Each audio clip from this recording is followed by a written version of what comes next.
நமச்சிவாய. திருச்சிற்றம்பலம். சிவாய நமக. சிவசிவாய நமக. உனது துயரங்கள் எல்லாமே விரைவிலேயே ஒரு முடிவுக்கு வரப்போகிறது. தேவையில்லாமல் உன்னுடைய கண்களை நீ கலங்க வைக்காதே.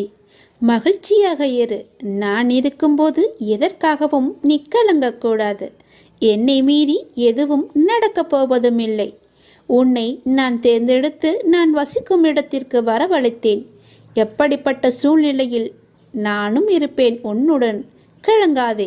இன்னும் 1 மணி நேரத்தில், நிச்சயமாக இன்னும் 1 மணி நேரத்தில் உனக்கான நல்ல செய்தி தேடி வரும். என்னை நம்பு, முழுவதுமாக நம்பு. என் வாக்கு என்றுமே பொய்யாகாது. எந்த சூழ்நிலையிலுமே நான் உன்னை பொய்யாக்க மாட்டேன். உன்னை கைவிடவும் மாட்டேன். நம்பிக்கையோடு இரு. உனக்கு என்ன வேண்டும், எது வேண்டும் என்று எனக்கு தெரியும். எல்லாமே என்னிடம் இருக்கிறது. உன்னுடைய கனவுகள் எல்லாமே நனவாகும் காலம் வந்துவிட்டது. இனியும் நீ கவலைப்பட வேண்டிய அவசியமே இல்லை. தோற்றுக்கொண்டே இருக்கிறோமே என்று ஒரு நொடி கூட நினைக்காதே. உனக்கு வெற்றி வாய்ப்புகள் பல வந்து கொண்டே இருக்கின்றன வரிசையாக. உன்னை சுற்றி உள்ளவர்களின் உன்னை முகத்தை நீ பார்த்திருப்பாய். அது அவர்களின் கரும வினை. அவர்கள் மீது நீ கோபமோ எரிச்சலோ காட்டாதே. புன்னகையுடன் விலகியே இரு. இனி உனக்கு நல்ல காலம் ஆரம்பித்து விட்டது. நான் சொல்கிறேன். உன்னை பெற்றெடுத்த தகப்பன் நான் சொல்கிறேன். உனக்கு நல்ல காலம் நெருங்கிவிட்டது. உனக்கு துரோகம் இழைத்தவர்களுக்கு கரும வினையின்படி கெட்ட காலம் ஆரம்பித்து விட்டது. இதுவரை சதா காலமும் நீ துன்பத்தை நினைத்து கொண்டு இருந்ததால் தான் அதனுடைய தாக்கம் இன்று வரை உன் மனதிலும் உனக்குள்ளும் இருந்து கொண்டிருக்கிறது. இதை நீ மாற்ற இனி எப்போதுமே என்னுடைய நாமத்தை மட்டும் உச்சரித்து கொண்டே வா. அது உனக்குள்ளே ஒரு பெரிய மாற்றத்தை கொண்டு வரும். அந்த மாற்றம் உன்னை என்னிடத்திற்கு தானாகவே அழைத்து வரும். அப்போது உன்னை தூக்கி நான் துடைத்து உனது துன்பங்களுக்கான நிவாரணத்தை நானே வழங்குகின்றேன். நீ பல கர்ம வினைகளை ஏற்றுக்கொண்டு வந்திருப்பதால் தான் அவை அனைத்துமே இப்பொழுது செயலாக மாறி இன்பம் துன்பம் என்ற இரண்டையும் உனக்கு வரிசையாக அளித்து கொண்டிருக்கின்றன. இவை வரிசையாக ஒன்றன் பின் ஒன்றாக வந்து கொண்டே இருக்கின்றன. ஆனாலும் என்னுடைய துணை கொண்டு துன்பங்களை எல்லாம் சுலபமாக நொடி பொழுதில் நீ கடந்து விடுவாய். கடந்தும் செல்லலாம். அதற்கு தேவை நீ செய்ய வேண்டியது என்னுடைய நாமத்தை மட்டும் உச்சரிப்பதே. என்னுடைய நாமத்தை உச்சரித்து பொறுமையாக நம்பிக்கையுடன் என்னை நம்புவது மட்டும்தான் உன்னுடைய கடமை. மற்றது எல்லாவற்றையுமே பார்த்து கொள்வது என்னுடைய பொறுப்பு. நன்மை செய்து பழக்கப்பட்டவர்கள் தீமை செய்ய நினைத்தாலும் அவர்களால் செய்ய முடியாது, தெரியுமா? நன்மையை செய்து கொண்டிருப்பவர்கள் தீமை செய்ய ஒரு நாளும் அனுமதிக்க மாட்டார்கள். உறுதியான பக்தியால் அனைத்துமே உனக்கு கிட்டும். இனி உன்னுடைய வாழ்வில் எல்லாமே சரியாகும். எப்படிப்பட்ட சூழ்நிலையிலும் நான் உன்னை கைவிட மாட்டேன். இந்த அப்பாவின் வாக்கு உண்மையானது. எப்படிப்பட்ட சூழ்நிலையும் நீ எளிதாகவே கடந்து விடுவாய். என்னை மட்டும் நீ நம்பு. உன் கூட நான் எப்பொழுதுமே இருப்பேன். நேர்மை ஒரு வரப்பிரசாதம் என்பதை நீ மறந்து விடாதே. நேர்மைதான் எல்லோருக்குமே வேண்டும். நேர்மையோடு வாழ்ந்து பார். உனக்கு வர வேண்டியது வந்து சேரும். உன்னால் எல்லாம் முடியும். நீ எதற்காக உன்னுடைய வெற்றியிலிருந்து பின்வாங்க போகிறாய்? அப்படிப்பட்ட எண்ணமே உனக்கு வேண்டாம். நான் இருக்கிறேனே. நீ மிக சிறந்த வெற்றியாளனாக மிளிர வேண்டுமெனில் போராட்டங்கள் அனைத்தும் மன உறுதியுடன் துணிச்சலுடனும் எதிர்கொண்டால் வெற்றி என்பது கை கெட்டிய தூரம்தானே. பிறகு எதற்காக நீ பின்வாங்குகிறாய்? துணிச்சலாக இறங்கு. நான் இருக்கிறேன். உன் மனது பற்றி உன்னை தவிர வேறு யாருக்குமே தெரியாது. உன் மீது உன்னை போல் அக்கறை உள்ளவர் எவருமே கிடையாது. உன்னை நீயே முதலில் தாழ்த்திக் கொள்வதை நிறுத்து. உன்னை நீ அறிய முயற்சி செய். உன் காரியமெல்லாம் தானாகவே கைகூடி உன்னை தேடி வரும். வாழ்க்கையை பற்றி ஆழமாக சிந்திக்க வைத்த வரிகள் தான் இது. வாழ்க்கையில் நாம் புரிந்து கொள்ள வேண்டிய ஒரு மிக முக்கியமான விஷயம் என்னது என்று தெரியுமா? கடைசி வரைக்கும் ஒருத்தரை முழுசாக புரிந்து கொள்ள முடியாது என்றால் எவன் புரிந்து கொள்கின்றானோ அவன்தான் நிம்மதியாக இருப்பான். ஒருவரை உங்களால் முழுமையாக 100% புரிந்து கொள்ள முடியும் என்றால் அந்த மனிதரோடு உங்களால் உறவாட முடியாது. அது கணவன், மனைவி, அண்ணன், அக்கா, தங்கை, தம்பி, நண்பன், காதலி, இப்படி எந்த உறவாக இருந்தாலுமே சரி. வாழ்க்கையின் சுவாரஸ்யமே அந்த புரிதலை நோக்கிய பயணத்தில் இருக்கக்கூடிய சுவாரஸ்யம்தான். நமக்கு எளிதாக கிடைக்கக்கூடிய பலருக்கு இன்றைக்கும் கனவாகவே இருக்கிறது. மகிழ்ச்சி என்றால் என்னவென்று அதை அனுபவிக்கும் போது மனிதனுக்கு தெரிவது கிடையாது. அப்போது அவர்களுக்கு அலட்சியப்படுத்துவார்கள். அது இல்லாமல் போகும் போது பாருங்கள், அப்போதுதான் தெரியும். நேர்மையற்றவர்களும் உயர்கிறார்களே என்று நாம் எப்படி வருத்தப்படவோ ஆச்சரியப்படவோ கூடாதோ, அதே போலத்தான். ஏனெனில் நம்முடைய நோக்கம் உயர்வும் அல்ல, நேர்மையாக இருப்பது மட்டுமே. ஒரு மணியைப் போல நல்ல செயல்கள் சொர்க்கத்தின் வாசலில் ஓசையை எழுப்பும். சில சமயங்களில் மலைக்கு ஒதுங்கி நிற்பதைப் போல.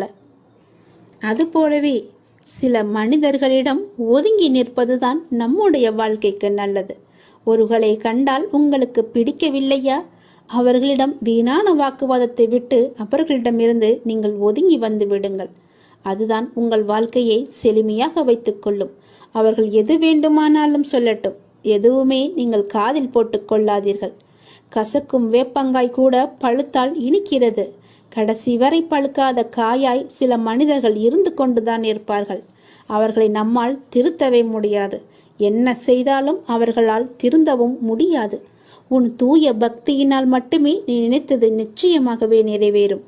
உன் அப்பாவின் துணையோடு நிச்சயம் நீ நினைத்தது எல்லாமே உன் கைகூடி தானாக வரப்போகிறது. நேர்மை என்பது நமக்கு அப்பா கொடுத்த வரப்பிரசாதம். அதை எப்பொழுதும் தவறாமல் நாம் கடைபிடிக்க வேண்டும். தவறு செய்யக்கூடிய சந்தர்ப்பமும் வாய்ப்பும் நமக்கு வாய்த்தாலும் நேர்மையாகவே வாழ வேண்டும். வாழ்வில் ஓரிரு நாள் நேர்மையாய் வாழ்ந்து பார்த்து அதனுடைய ருசியை நீங்கள் உணர்ந்துவிட்டால் நாம் எதற்காகவும் நேர்மையை இழக்க மாட்டோம். இழக்கவும் மனது வராது. நேர்மை கூட ஒரு போதை பொருள்தான். அதை அனுபவித்து விட்டால் அதற்கு நாம் அடிமையாகி அதிலிருந்து மீண்டு வரவே முடியாது. ஆனால் மன நிம்மதி நமக்கு முழுவதுமாகவே கிடைக்கும்.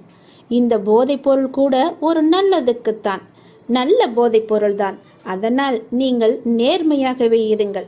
எப்படிப்பட்ட சூழ்நிலையும் உங்களுடைய நேர்மையை மட்டும் கைவிட்டு விடாதீர்கள். என்னுடைய அனுக்கிரகம் உங்களுக்கு முழுவதுமாகவே கிடைக்கும், எப்பொழுதுமே கிடைக்கும். உங்களுடைய மனம் அமைதியாக இருக்க வேண்டும். மனமே அமைதிக்கோள் என்று கூறி பாருங்கள். மனித மனம் அமைதியை தேடி அலைகின்றது. அது எங்கே கிடைக்கும் என்றும் அலைகளிக்கிறது. ஏனெனில் அமைதியாக இருக்கிற போதுதான் மனம் நிம்மதியாக இருக்கிறது, நிறைவாக உணர்கிறது. ஒரு அமைதியான சூழலில் நிம்மதியாகவும் அமைதியாகவும் இருப்பது என்பது எளிது. ஆனால் மிகவும் சத்தமான மற்றும் கூட்டமான இடங்களில் அமைதியை தேடுவது எவ்வளவு கடினம். நாம் நிம்மதியையும் மகிழ்ச்சியையும் வெளியில் தேட வேண்டிய அவசியமே கிடையாது. நமக்குள்ளேயே தேட கற்றுக்கொள்ள வேண்டும். நம்முள்ளேயே உறைந்திருக்கும் அமைதியையும் மகிழ்ச்சியையும் நாம் கண்டுபிடித்தால் வெளிப்புற சூழ்நிலை எல்லாம் நம்மை பாதிக்கவே பாதிக்காது. சில நேரம் நாம் அனைவரும் ஆசை, காமம் பற்றி தேவையற்ற சிந்தனைகளால் மனதின் அமைதியை நாம் கெடுக்கிறோம். மனதை அமைதிப்படுத்துவதற்கு அதன் போக்கிலேயே சென்று வெல்வதே எளிமையான வழியாகும். அதனை செய்ய மனதை இனிமைப்படுத்த வேண்டும். அமைதியை மனமே ஏற்படுத்த வேண்டும். உலக அமைதியில் மட்டுமல்ல, உள்ளூர் அமைதியிலும் நமது மனமே அதிகமாய் ஒரு மந்திர சாவியாய் வைத்திருக்கிறது என்பதை தெரிந்து கொள்ள வேண்டும். அந்த மந்திர சாவி மட்டும் நமக்கு கிடைத்துவிட்டால் போதும். அமைதி இல்லாமல் தவிப்பவர்களில் பலர் குழம்பிய குட்டைகளாகவே இருப்பார்கள். ஆழம் குறைந்த குட்டைதான் என்றாலும் அது கலங்கி இருந்தால் அதன் அடியில் இருப்பது எதுவுமே நமக்கு தெரியாது. ஆனால் தெளிவாக இருக்கின்ற நீர்நிலை ஆழம் மிகுந்திருந்தாலும் அதன் அடியில் இருப்பவற்றை தெளிவாக பார்க்க முடியும். புற சூழல் எப்படி இருந்தாலும் அமைதி என்பது வெளியே இல்லை, நம் அகத்தில்தான் இருக்கிறது என்பதை நாம் புரிந்து கொள்ள வேண்டும். ஆம் சொந்தங்களே, அமைதி என்றால் நம்மை சுற்றி சிக்கல்கள் ஏதுமற்ற அமைதியான சூழல் அல்ல. மாறாக நம்மை சுற்றி அச்சுறுத்தும் சிக்கல்கள் இருந்தாலும் உள்ளத்தில் உணரும் அமைதியே உண்மையான அமைதி என்பதை நீங்கள் தெரிந்து கொள்ளுங்கள். நீங்கள் எதை செய்தாலும், நீங்கள் எங்கு இருந்தாலும் இதை எப்போதும் மனதில் வைத்துக் கொள்ளுங்கள். நீங்கள் செய்யும் எல்லாவற்றையுமே நான் எப்போதும் அறிவேன். எல்லாவற்றையுமே நான் பார்த்து கொண்டே இருக்கிறேன். எனது பக்தர்களுக்கு தீங்கு விளைவிக்க நான் ஒரு பொழுதுமே அனுமதிக்க மாட்டேன். இது நீ பிறக்கும் போது உள்ள ஜாதக கட்டம். அதில் உள்ள ராசியை வைத்து உனக்கான எதிர்காலம் எப்படி இருக்கும் என்பதை நான் சொல்ல வந்திருக்கிறேன். நீ செய்ய வேண்டியது எல்லாம் எது தெரியுமா? எனக்காக கொஞ்சம் நேரம் ஒதுக்கி இதை கேள். உன்னை பற்றி நான் முழுமையாக சொல்கிறேன். உன்னுடைய மனநிலை எப்படி இப்போது இருக்கிறது என்று நான் சொல்கிறேன். முழுமையாக எனக்காக நேரம் ஒதுக்கி கவனமாக கேள். நீ எங்கிருந்தாலும் நான் உன்னுடன் இருப்பேன். உன்னுடன் மட்டும்தான் இருப்பேன். நீ இப்போது எந்த நிலையில் இருக்கிறாய் தெரியுமா? இன்ப நிலை நீங்கி துன்ப சுமையை நீ சுமந்து கொண்டிருக்கிறாயே. அனுபவிக்க இன்னும் என்ன இருக்கிறது என்ற அளவில் துன்பத்தின் எல்லை வரை சென்றுவிட்டு வெறுமையாய் நின்று என் சன்னதியில் எனது முகத்தை உற்று பார்த்து அழுது கொண்டிருக்கிறாய். உன்னை நான் கண்டு கொள்ளவில்லை என்று நினைத்தும் கொண்டிருக்கிறாய். உன்னை கரிசனத்தோடு நான் கவனித்து கொண்டுதான் இருக்கிறேன். ஒவ்வொரு முறையும் உன்னை தைரியப்படுத்தி கொண்டுதான் வருகிறேன் என்பதை நீ நினைவுபடுத்திக்கொள். நான் உனக்கு ஒன்றும் செய்யவில்லை என்று மட்டும் நினைத்து விடாதே. உனக்கே தெரியாமல் நான் பல விதத்தில் உனக்கு உதவி கொண்டிருக்கிறேன். இன்னும் நீ கடந்து போக வேண்டிய தூரம் கொஞ்சம் மட்டும்தான் இருக்கிறது. அதுவரை எல்லையற்ற பொறுமையோடு நீ காத்திரு. உனக்கு மிகவும் பொறுமை தேவை. தீவிர நம்பிக்கையோடு உனது சுமையின் கணம் தெரியாமல் இருப்பதற்காக எனது நாமத்தை நீ உச்சரித்தபடியே இருக்க வேண்டும். எனது சத்தத்தை உணர்வுள்ள நீ கவனித்துக்கொண்டு அதன்படி நடந்து கொள். அப்போது உனக்கு ஆறுதல் கிடைக்கும், மன நிம்மதி கிடைக்கும். நீ இப்போது கவலைப்பட்டு கொண்டிருக்கிறாயே, அந்த கவலை உனக்கே தெரியாமல் காணாமல் போய்விடும். இருந்த இடம் தெரியாமல் போய்விடும். நீ எதை பற்றியுமே மனதில் வைத்துக்கொண்டு சஞ்சலப்பட்டு கொண்டிருக்காதே. நான் உன் கூடவே இருக்கிறேன். எது வந்தாலும் நான் பார்த்து கொள்கிறேன். என்னுடைய அருள் நான் உனக்கு தருகிறேன். என் அருள் முழுவதையும் ஆசீர்வாதத்தையும் நான் உனக்கு தருகிறேன். நான் உனக்கு அருள் செய்ய காத்து கொண்டிருக்கிறேன். இப்படியெல்லாம் நான் செய்யும் போது நீ எதற்காக வீணாக கவலைப்பட்டு கொண்டு உன்னை நீயே வருத்தி கொண்டிருக்கிறாய்? வேண்டாம் தங்கமே. வீசும் காற்றுக்கு அளவுகோல் தெரியாது. பாய்ந்து சுழன்று வரும் அலையான நீருக்கு அளவு கிடையாது. சுடர் கொண்டு எரியும் நெருப்புக்கு அளவை எட்ட முடியாது. பரந்த ஆகாயத்திற்கு எல்லை என்ற அளவுகோல் இல்லை. நீளம் என்ற பரந்த பூமிக்கு ஆழங்களின் அளவுகோல் இல்லை. நீ போகும் தூரத்திற்கும் கடக்கும் பாதைக்கும் உன் அனுபவங்களுக்கும் அளவுகோல் உண்டா? இவற்றுக்கே இல்லை என்ற போது உன் வெற்றியை மட்டும் உனக்கு அளவுகோல் வைத்தால் நான் கொடுப்பேன். உனக்கான எல்லாமே தக்க சமயத்தில் கொடுத்து நான் உன்னை வாழ வைப்பேன். உன்னுடைய பாதைகள் எல்லாமே தெளிவாகும் காலம் வந்துவிட்டது. பணிகள் படர்ந்து இருள் சூழ்ந்த கஷ்டங்கள் எல்லாமே விலகி போகப் போகிறது. உன் மனம் நொந்து போன விஷயங்கள் எல்லாமே இப்போது உன் மனம் மகிழ்ச்சி அடையும் அளவிற்கு இனிமேல் ஒன்றின் பின் ஒன்றாக நிகழப் போகிறது. நிம்மதி என்ற மலர் உன் வீட்டில் பூக்கப் போகிறது. உன் மனதில் மலரப் போகிறது. இனிமேல் தென்றலாய் வசந்தமாய் நீ எப்போதும் வசந்த காற்றை சுவாசிக்கப் போகிறாய். நீ எதற்காகவுமே பயப்படாதே, கலங்காதே. உன்னில் வெற்றி என்ற தீபத்தை நான் ஏற்றி காமிக்கிறேன். அகிலத்தின் ரூபமாய் நான் எப்போதுமே உனக்கு துணையாக இருப்பேன். இது நிச்சயமாகவே நடக்கும். எதை பற்றியுமே கவலைப்படாதே. இன்றைய இப்போதைய சூழ்நிலையை வைத்து எதிர்காலத்தை நீ தீர்மானித்து விடாதே. எல்லாவற்றையுமே நானே பார்த்து கொள்கிறேன். உன் அப்பா நான் இருக்கும்போது எதற்குமே நீ கவலைப்படாதே. உன்னை படைத்தது நான். உன்னை இந்த உலகிற்கு கொண்டு வந்தது நான். அப்படி இருக்கும்போது ஏன் எல்லாவற்றிற்கும் பயந்து கொண்டிருக்கின்றாய்? எல்லா முழு பொறுப்புமே என்னுடையது தானே. உன்னை படைத்த எனக்கு உன்னை காக்க எனக்கு எவ்வளவு நேரமாக போகிறது? நல்லது நடக்கும். நல்லது மட்டுமே நடக்கும். இன்று உனக்கு நடப்பது எல்லாமே எது நடந்தாலும் அது கடவுளின் அனுமதியோடு மட்டும்தான் நடக்கிறது என்று பொருள் உணர்ந்து கொள். இதை நீங்கள் கண்டனம் செய்தால் கடவுளின் விருப்பத்தை, கடவுளின் பேரறிவை, கடவுளின் தீர்ப்பை நீங்கள் விமர்சிக்கின்றீர்கள் என்றுதானே அர்த்தம். அவ்வாறு செய்யலாமா? அதை நீங்கள் செய்யாதீர்கள். அவர் அனுமதித்ததை நீங்கள் பெற்றுக்கொள்ளுங்கள். எதுவாக இருந்தாலுமே இது கடவுளின் செயல் என்று நினைத்து சந்தோஷமாக இருங்கள். உங்களுக்கு அமைதி கிட்டும். நம் விருப்பமா உலகை இயக்குகிறது? இல்லையே, கடவுள் பொருள்களை முழுமையாக பார்க்கிறார். மனிதன் பொருள்களை ஒரு பகுதியாக பார்க்கிறான். மனிதன் கடந்த காலம் மற்றும் எதிர்காலத்தில் இருந்து பிரிந்து நிகழ்ச்சிகளை நிகழ்காலத்தில் மட்டுமே பார்த்து கொண்டிருக்கிறான். கடவுளுக்கோ முன் நடந்ததும் தெரியும், பின் நடக்க போவதும் தெரியும், இப்போது நடக்க இருப்பதும் தெரியும். அதனால்தான் கடவுள் ஒற்றுமையை காண்கிறார், மனிதன் வேற்றுமையை காண்கின்றான். கடவுள் பூரணமான நியாயத்தை காணும் போது அதே தருணத்தில் மனிதனோ அதை காண்பதே கிடையாது. நீங்கள் கடவுளின் ஸ்தானத்தில் வைத்து பாருங்கள். நீங்களே கடவுள் என உணருங்கள். பிரபஞ்சம் முழுவதும் உங்களுக்கு படைப்பே என்றும் அனைத்தும் உங்கள் விருப்பத்தாலேயே நிகழ்கின்றன என்றும் உணர்ந்து கொள்ளுங்கள். உடனேயே உங்களுக்குள் அபரிமிதமான அமைதியும் ஆற்றலும் ஊற்றெடுப்பதை நீங்கள் உணர்ந்து கொள்வீர்கள். பிறர் நம்மை திட்டும் போது பிறர் உங்களை காரணமின்றி திட்டுவதாகவும் காரணமின்றி துன்புறுத்துவதாகவும் நீங்கள் கூறுகின்றீர்கள். அது உண்மையாக இருந்தாலும் கூட அதற்காக அலட்டிக் கொள்ளாதீர்கள். நிலைமையை பொறுமையுடன் சமாளியுங்கள். இக்கட்டான நிலைமைகளை சமாளிப்பதில் அமைதி ஒரு சக்தி வாய்ந்த ஆயுதம் என்பதை நீங்கள் காண்பீர்கள். யாராவது உங்களை திட்டினால் கண்களை மூடிக்கொண்டு பொறுமையாக இருங்கள். பிறர் அவர்கள் விருப்பம் போல நினைக்கட்டும், அவர்கள் விரும்புவதை சொல்லட்டும். இந்த உலகம் முட்டாள்களால் நிறைந்தது. நீங்கள் அறிவுடையவராக விளங்குங்கள். எல்லோர் முன்னிலையிலும் பணிவுடன் இருங்கள். எந்த நிலைமையிலும் அடக்கமாக இருங்கள். நான் உயர்ந்தவன் அல்லது தாழ்ந்தவன் என்ற எண்ணத்தை விடுத்து அனைவரிடமும் அனைத்திடத்தும் கடவுளை காண கற்றுக்கொண்டால்தான் இது சாத்தியமாகும். கடவுள் அப்படித்தான் விரும்புகிறார். எனவே அது அப்படியே இருக்கட்டும். பிறர் உங்களை நிந்திகையில் நீங்கள் மௌனமாக இருங்கள். கலக்கம் அடையாதீர்கள். பழி சொற்களை ஏற்றுக்கொண்டால் என்ன ஆகப் போகிறது? அடக்கத்திலும் தூய்மையிலும் நீங்கள் வளர்ச்சி அடைவீர்கள். அதுவே மிக பெரிய தவம் என்பதை தெரிந்து கொள்ளுங்கள். ஆன்மீகத்தில் நீங்கள் உயர்வடைவீர்கள்.